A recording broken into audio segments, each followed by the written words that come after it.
This video details use of my 30mm base rims for distinguishing models in 28mm miniatures games, principally bolt action by Warlord Games.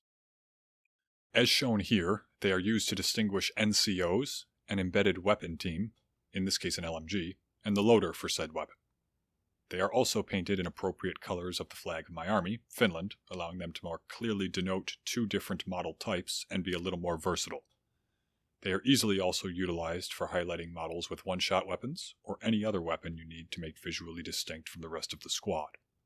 The video clip here shows an earlier iteration of the design with magnet holes, since discontinued.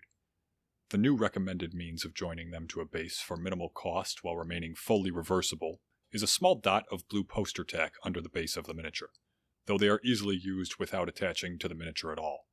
See the description below for an Etsy link to order prints, and a Cults 3D link to download the free files if you would like to print them yourself.